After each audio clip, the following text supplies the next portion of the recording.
Hey YouTube, or everybody, whoever, I don't care. Is that what everybody's supposed to do? Alright, hey guys.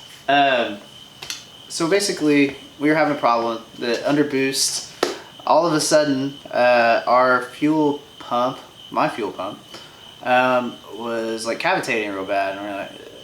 And so I asked a couple people that have kind of a similar setup, like, hey, what's going on? Because it would be fine till about like 15-20 psi of boost.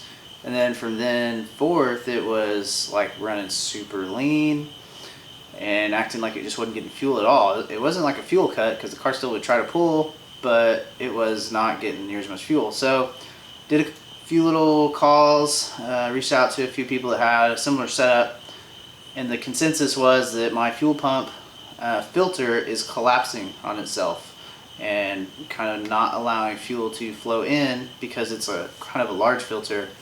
And you know, if fuel pressure's at 40 psi, and then you're adding another 30 psi, you're you know, hitting the 70 psi range of fuel pressure, and that's actually sucking quite a bit, and that filter is collapsing on itself. So what I did is I went to THOSE Works in Oklahoma City, and they're local, so I ran by their place and said, hey, do you guys have any smaller filters with skeletons in them? Because these bigger filters, one, they also kind of overlap each other in the canister, and then secondly, they're just kind of so big that they're going to do that. And so I was like, hey, do you have any smaller filters with skeletons? And so what they did is they hooked me up with this Cadillac filter, which I'll show you in a second, and it's supposed to kind of solve this issue of our fuel filters sucking in on themselves.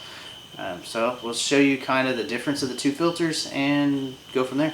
Alright guys, so what I'm going to do is I'm going to pull this assembly out of this fuel basket. You see how big these filters are. They're already pretty dirty. But what my assumption is happening is as this hits pressure, but the wall is here, so it's probably suctioning up against this bottom of the bracket. So what I did is, these are the filters from THOSE Works, and they're quite a bit smaller. And you can see there won't be any overlap when they're both on. So we're going to remove these filters and swap those out and go from there. So the filters aren't too hard to get off. Most of the time they have this little metal piece that goes around this I don't know, this little dowel that comes out. But the way these radium hangers are is there's like no possible way that these filters are just going to slide off. There's just no space. There's barely space to put them in when they're pressed all the way down. So that guy got dirty. That's probably the reason it started collapsing, is as it got dirtier, the fuel flow was less. So we're going to take our little plastic cups off of these guys. The guy at DW said these were kind of a pain to get on. So we'll see how true that is. I think that's all the way on. Looks all the way on.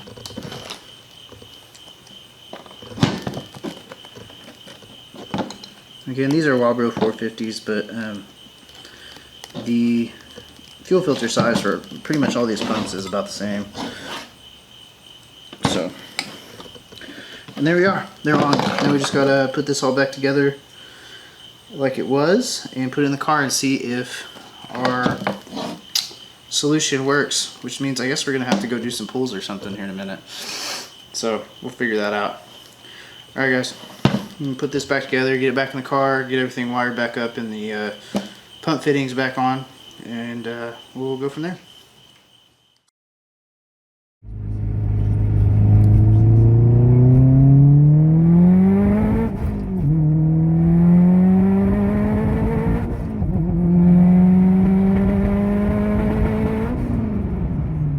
Alright guys, so as you saw in the first video, the revs were bouncing a little bit, and what that's caused by is spark not happening. So what happens is, if your spark gap is too large, or if your spark plugs are old and worn out, that spark won't happen, especially under high boost pressure. So like under 30 psi, what's happening is that spark's happening, but the pressure of that turbo is blowing it out before it can actually ignite. And so what we did was we changed plugs. I see this question a lot, like, help, my car's breaking up under boost. And you know, coil and plugs are kind of the first place I look, and it seems to always be that if it's not a boost leak or something silly. So we did another pull, and you can see from the video that we took that that pretty much solved all of our problems. And so as of now, we've got everything pretty much squared away on the wagon, and we're just kind of waiting for some racing to happen, and probably to take it back to the dyno and have the boost turned up a little bit more. So hope you all enjoy the rest of this, and comment if you have any questions.